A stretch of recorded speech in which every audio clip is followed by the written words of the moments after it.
think the time is 11 o'clock. I can't see a watch where I'm at, but I'll start and we'll see. Welcome so much. I'm so deeply excited to be here with all of you and share this first Sunday session ever. It's just, I'm like vibrating all over. It's amazing. And the plan today was to sit here with my partner in life, Annika, but she got a fever today and we decided that she needed to take care of her energy and focus that on herself. So that's why I'm sitting here with you alone today. But I'm sitting with her altar, so she's here in spirit and in energy with me, and it feels wonderful. But it's also a shitload of nervous, because gosh, I would never have chosen to do this myself. And the universe gave me this possibility to talk to you about how to create a culture of trust to yourself. And maybe there was, or maybe of course it was a big meaning with that, because we have to start with creating a culture of trust to ourselves. So that's what I'm going to try to share with you today, and especially I'm going to try to share a part of my journey, because this has been, as you know by now, because School of Mother Earth is based on this question: how do we create a culture of trust? So this has been my dedication in life for quite some time. And because this wasn't the plan, I've been kind of writing like crazy this morning and was like, okay, this is such a huge topic, and I realized I will have to come back to this again and again and again. But where do I start? So I will try to find my way back to the beginning.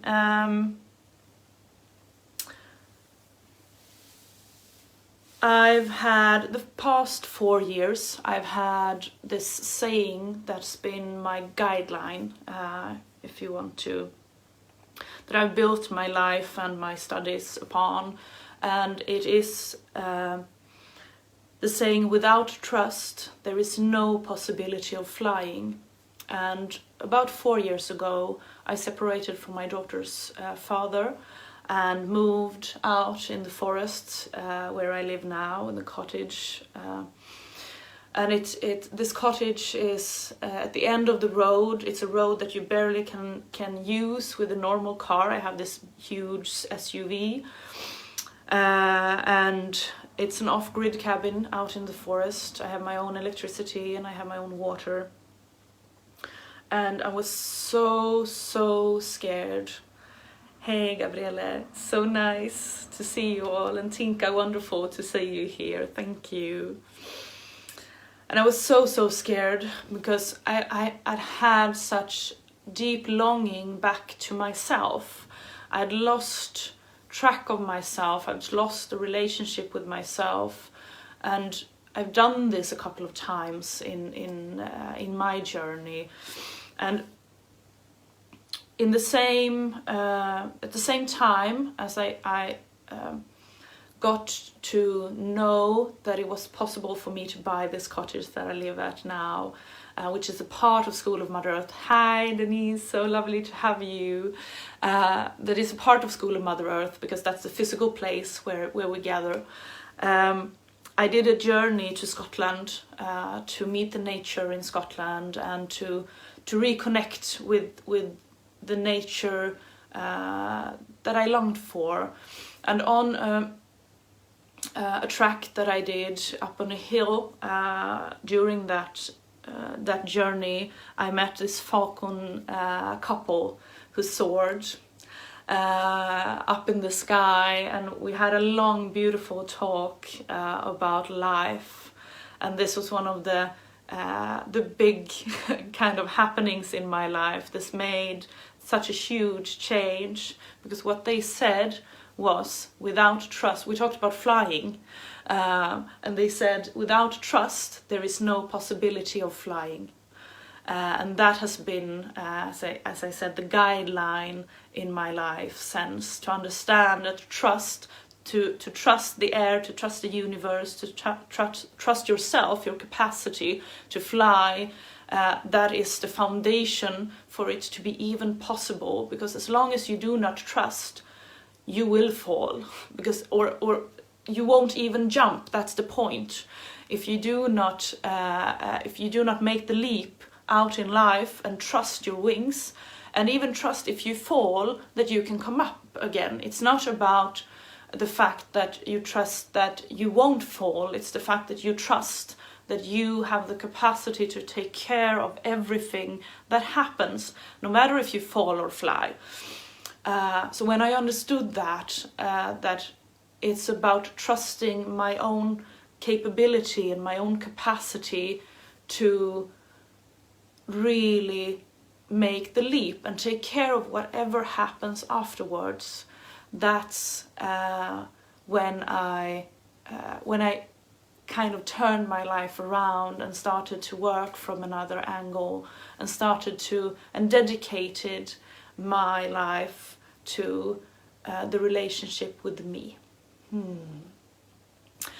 So this is what we're going to talk about today, and if you feel that it gives you value, I'd love to see that in the comments and with hearts, because it helps me to raise the energy and to dare also to share from my heart. And if you feel that this is something that can give value to others, you're so welcome to share it as a video party, so that it can go out in the world and just share that trust and energy. And today was really also just a leap into out in that trust, because as you know, the plan was for my partner Annika to be here with me, and I'd really look forward to sharing that wisdom with her and how we create trust in our relationship. But you will get to see her another day. She will be joining us for another session. And for me, we decided this an hour ago, so it was just like, okay, wow, I would never have chosen to share all of this with you if the universe didn't ask me to do it now. I didn't have the time to panic, I didn't have the time to get angst. I just had to do it and trust in me and trust in the universe that this was exactly what I was going to do today. So thank you so much for sharing this with me. It's so deeply important and moving.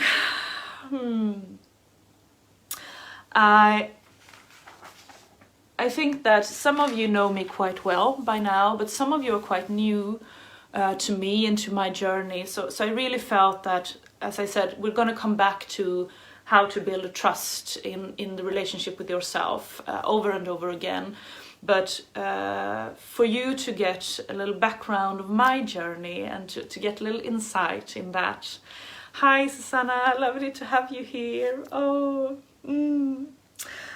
I wanted to share with you kind of the beginning of my story and where I come from. I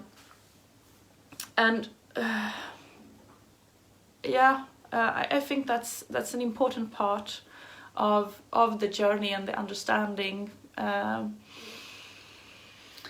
And know when I share my story that there is no truth in the world.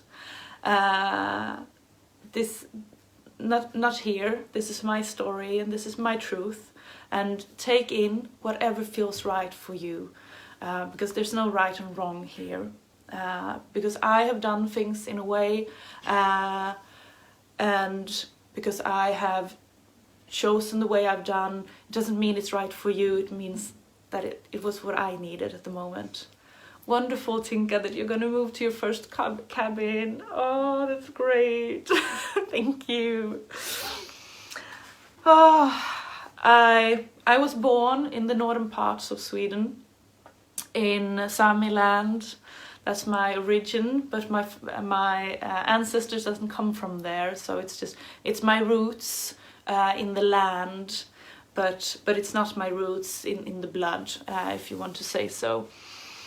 And I was raised in a cabin out in the wilderness, basically, without electricity nor running water.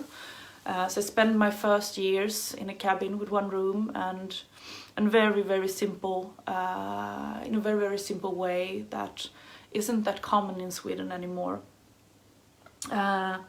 This cabin was close to the fen of Sjaunja myren in Sweden, and which is the start of the river of Lina. So that's I'm named after the river of Lina and Lina fallet.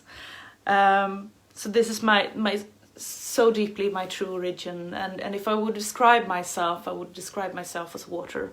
That's where I belong, and that's where I come from. So I'm basically a nature child, and that's how I grew up, and that was the language that I understood. For me, it was so. That was how life worked and how life was, with nature and the animals and the energy and all of this. This was home for me, and that's where I spent my first years. But I also got integrated in society, and still quite young. When I was around 3, we moved, still in the forest, but we had electricity and we had running water, and I started kindergarten and so on, and I still enjoyed and loved my life, but I met society and the people, and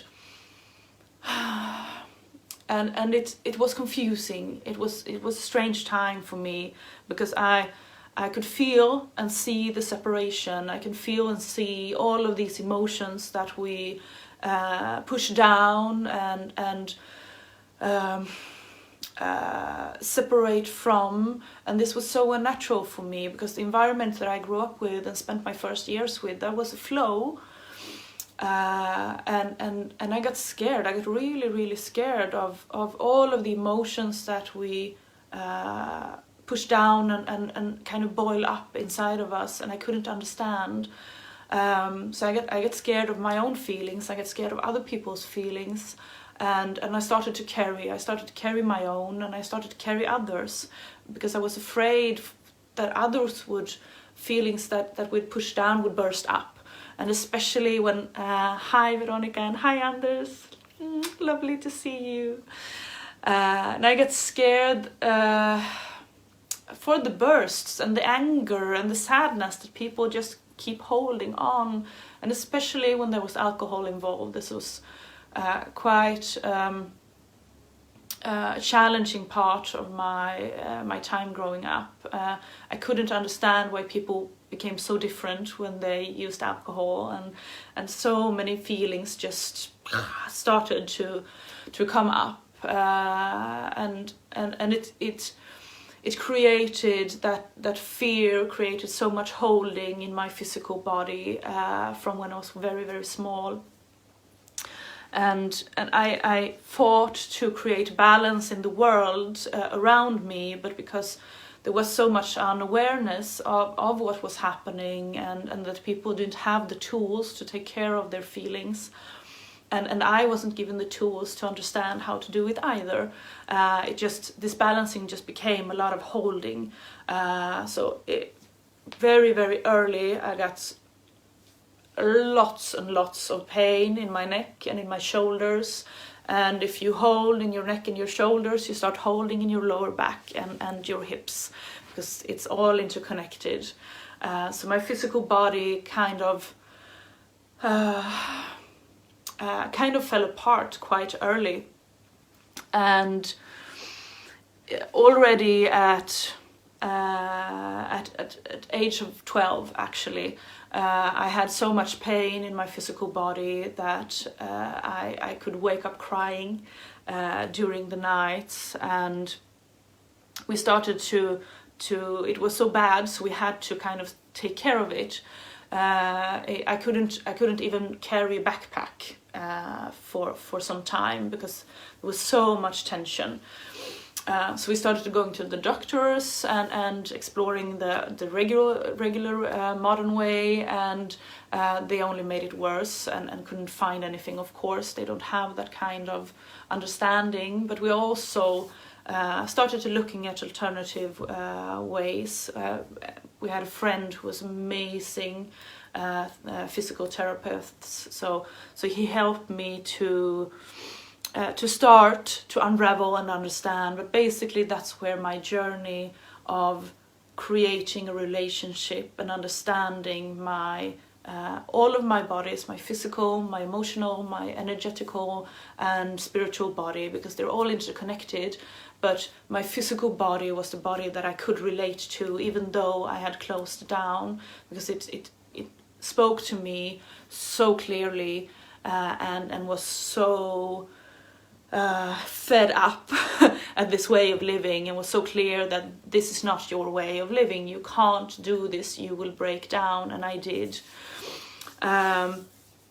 So I had to start that journey, but of course I was young, I was 12, so I didn't realize the whole grasp of it, but I started to try to understand that this was also when the horses came in a bigger way in my life. So they also started to amplify my body's communication with me by telling me when I was tense and telling me when I was stressed. My first pony, which I got when I was 12, if I was stressed when I came into the stable where she lived, she'd just turn around and put her butt up in my face and said, "Hell no, that energy isn't welcome here." And it could take me 2 hours to bring her in to the stable at all in such days. So my own physical body started communicating very early, and my horse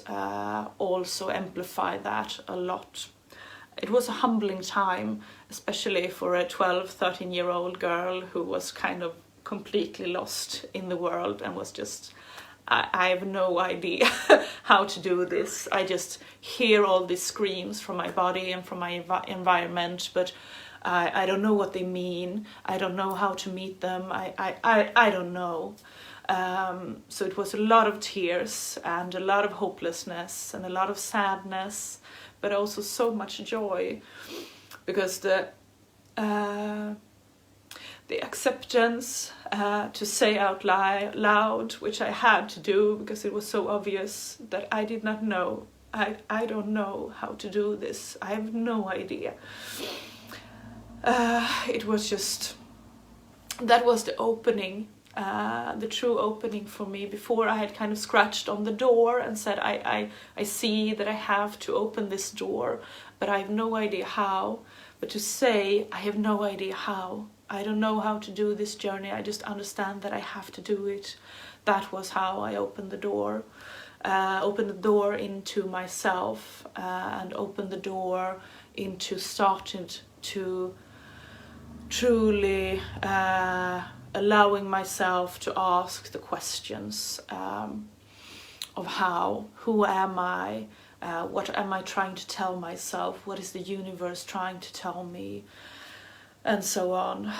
Oh, I just have to take a second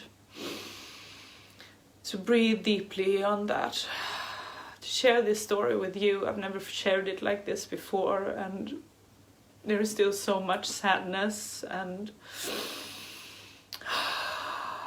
pain.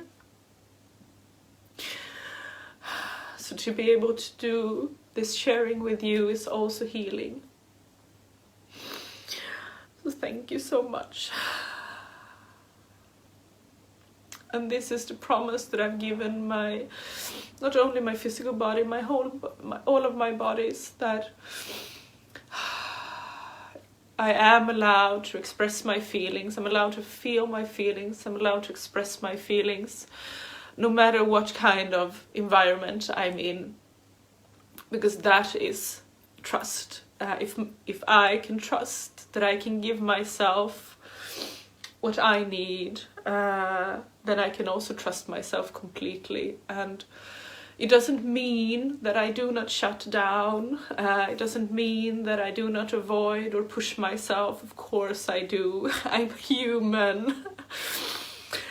But it means that when I realize that I push myself, when I realize I avoid, when I realize I push down or hold, then I meet that with all the love in my heart and all the trust that I can forgive myself for that. So it's not about being perfect. Perfect is also an illusion of separation. It's about allowing yourself to be imperfect, I think it's called. And it's about allowing yourself to be exactly where you are in your journey at the moment.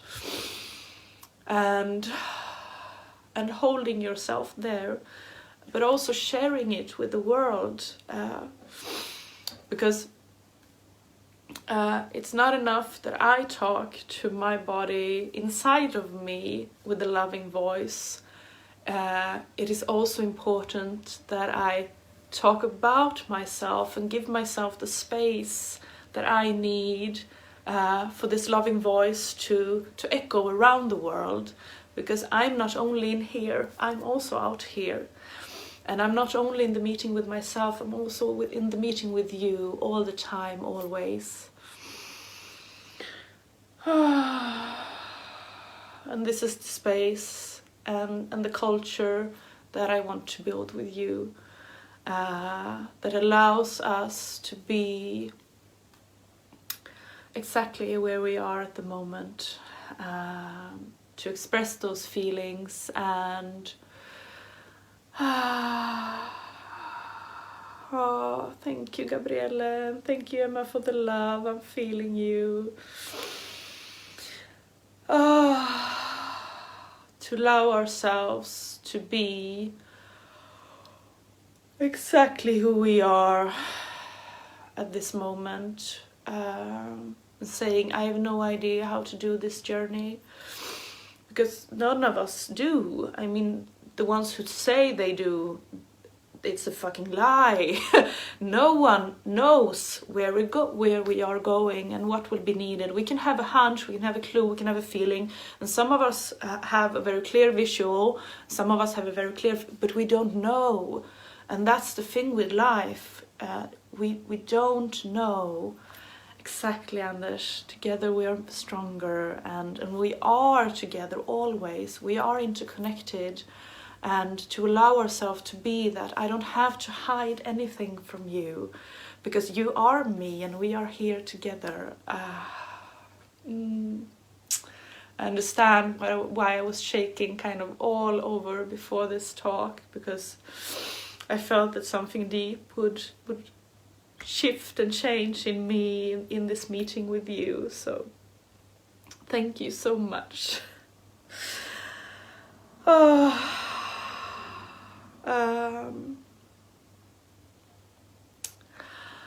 I'm gonna try now to just allow my physical body, my emotional body, and my energetical and also spiritual body, but my physical body is the part of me that has the most need at the moment to share. Because that's where I started, because I didn't listen to the other parts of myself. I was so far away from them, so my physical body had to start screaming before I started to listen.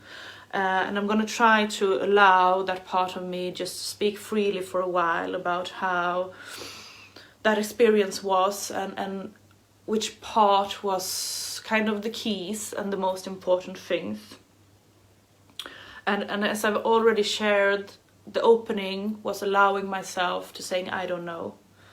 And it's been a journey to learn how to rest in the not knowing, because that is a true key, to be able to rest and trust that I don't know. I don't have to know. That's not my job to know. I don't have to understand up here, because I know. In my body I know, so I don't have to know. And my body can guide me and give me a sense of direction, because my body has a natural yes and no. And that has also been a key, to trust that I don't have to know, and trust the not knowing, but also trust my body's intuition, my body's wisdom, because the body knows, because the body is related to the universe all the time, every single second, every single breath, every single cell. So in here, I always know. And to find my way back to my body's natural yes and no has been a deep journey that is still always going on. It took me to explore Tantra and Tantra massage, and that's also some of the parts that I've been working with. I was a Tantra masseur for a couple of years, and just diving into the body's yes and no, allowing the body to react, because I can say no, and when we allow ourselves to start to express without putting the lid on, we start to express much more impulsive, but from our wisdom and from our body, instead of our reactions of fear. But in the beginning, for me, I had to give my body space to learn how to react, and it had to learn how to react no, because I told it so many years and so many times that it was not allowed to have its natural no, because I stopped it and I put my lid on my feelings and my needs, and told my body, no, you're not allowed to have your own needs and have your own feelings. I want to do this, and I want to do it like this, and you just have to hang on in that journey. And as you already know, my body didn't take that, but it tried so hard for a long time. And those of you who've known me on this journey knows how stuck I've been in this body, and how much holding I've created in myself. I was like a fridge, literally. I was so built in to myself. And through Tantra, I gave myself space for my body to start to act and react, even on the fears, because that's the thing. You can't say you can react and act on these feelings but not these. You have to allow your body to act and react on all of you, and it won't be pretty in the beginning. It's like a frog, like what? Just both with saying what you need and sharing your emotions, but also allowing your body to react, to actually react. Like if you're in the road and there comes a truck, your body will want to move. Allow it to move. When it feels no, allow it to express no. We have a society that might judge you for it. Allow it to judge you, because but don't judge yourself. And I mean, that's the key. And before Tantra came into my life, there was a long journey of just slowly opening up. Hi Ulrika, lovely to see you here. Ulrika was a big part and is a big part of this journey. I came across body awareness, and my mentor at the time, Nora Enquist, was done a similar journey.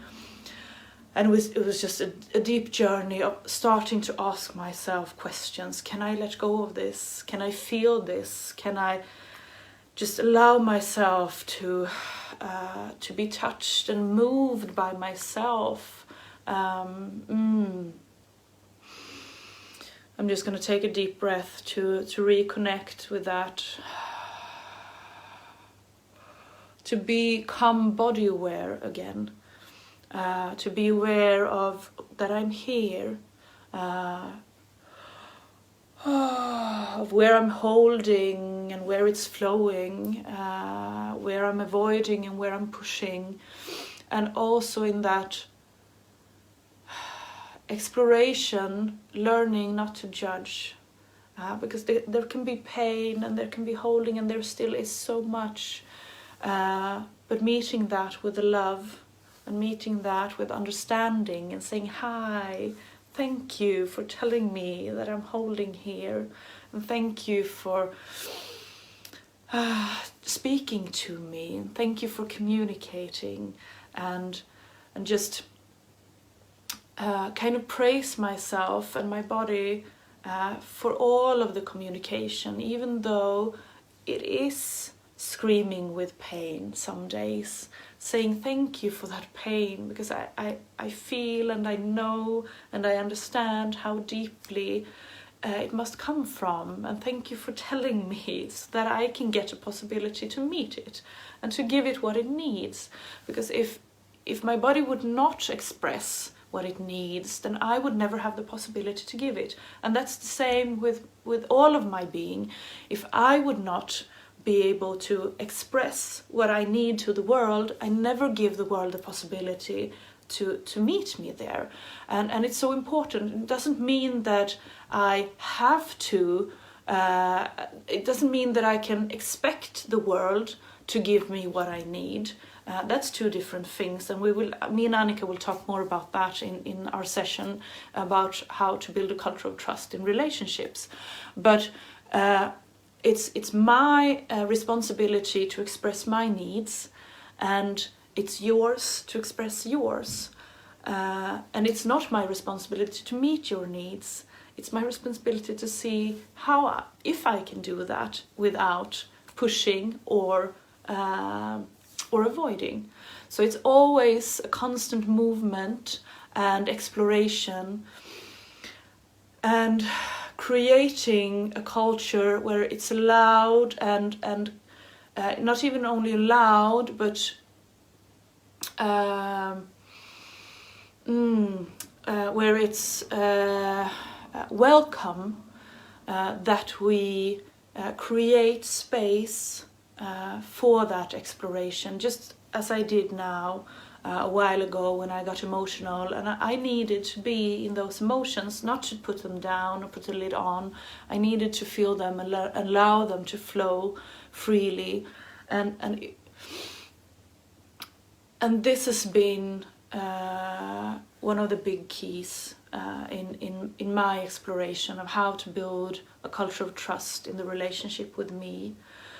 To when I have a need or a feeling arises, to hold myself enough to say, wait, even if I'm in a business meeting, even if I'm on the train or in the central station or wherever I can be, to just say, hey, wait a minute, I just have to feel this, or I have to connect a bit more to my feelings and my body, to see what is right for me, because it's not, I can't figure that out up here. I have to feel it. My whole body has to be with me, because if my whole body isn't with me, I can never feel a complete hell yes to something.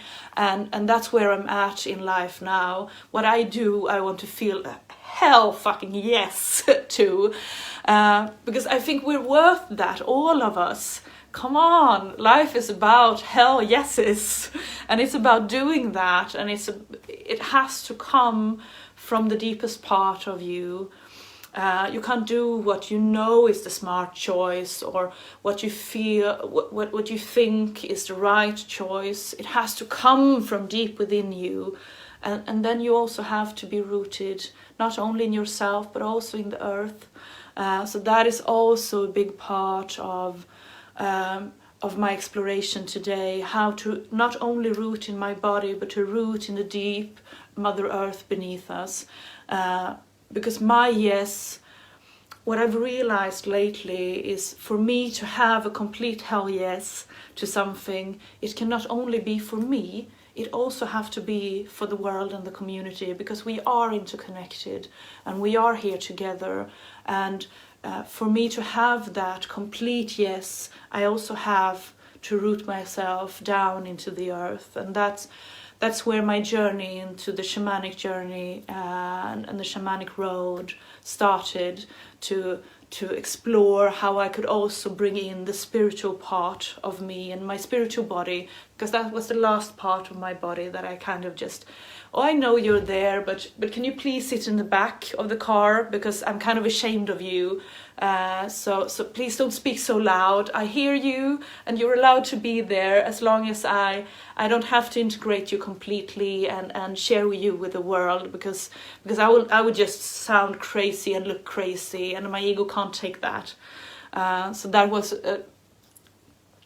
a tough one for me, to just invite my spiritual body into my being, and also share that part of me with the world, because not until I allowed myself to be complete, and that is a constant journey. It's not a static state of being.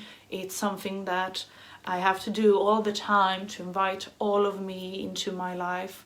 But not until I allowed myself to start doing that, I could feel the complete hell yes for life for the first time in my life. And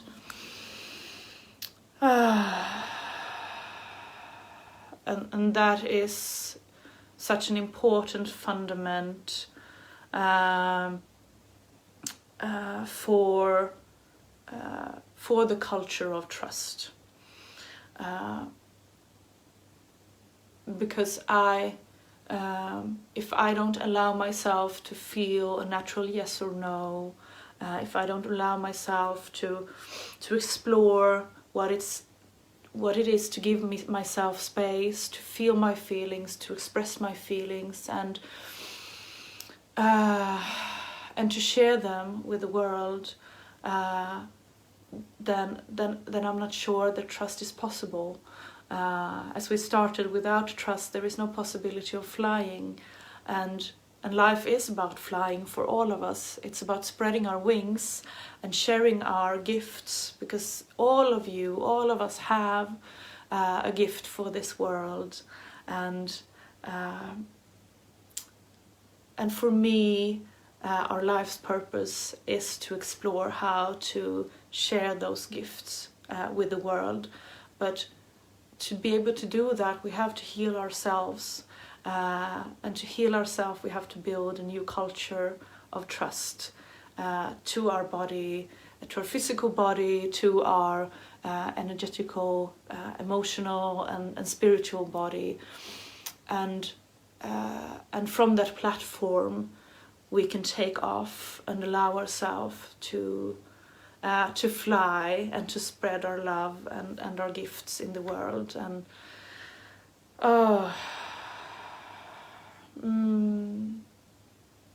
and thank you all so much for sharing this first Sunday session. Gosh, I will kind of die in a pool of vulnerability, hangover after this, because I'm literally shaking all over and vibrating with allowing myself to trust in you, to share this from such a deep space and place in me, and allowing myself to trust myself to be able to do so, and trusting the universe that it's the right time for it to happen. And think I feel you, and I can understand and see how you can relate to this story. So thank you so much. Thank you so much, all of you, for being here. Is there anything that you can directly connect with me through writing? Is there anything you want to ask or share with me before I end this first session? So much love, Marie and Anders. Elinor, thank you so much for sharing this. If there is anything that comes up inside of you, if it's a question or something that you want to share, please do so. You can do it now or you can do it later, because this live session will also be here for forever. So if you missed some of it, you can also come back to it later, and I will check the comments and answer questions if something comes up. And we'll see next Sunday and see what will happen then. Maybe Annika will be here with me, maybe someone else will. I've just decided with Susanna Davidsson, who is my partner in the spiritual work with the horses, that we will be here in the 10th of May to share at 11 o'clock again. So not next Sunday, but the Sunday after. And we will also talk about how to build a trust in the relationship with horses and with animals and with Mother Nature, because they, just as well as us, are Mother Nature. Oh, thank you so much, and have a lovely, lovely Sunday. And share this if you feel that there are more people who could benefit from this talk, and just allow it to integrate. Whatever feels right for you, allow it to land in your heart and in your cells, and give yourself the Sunday that you need, because you are so worth that, to deepen your own journey of building trust with yourself.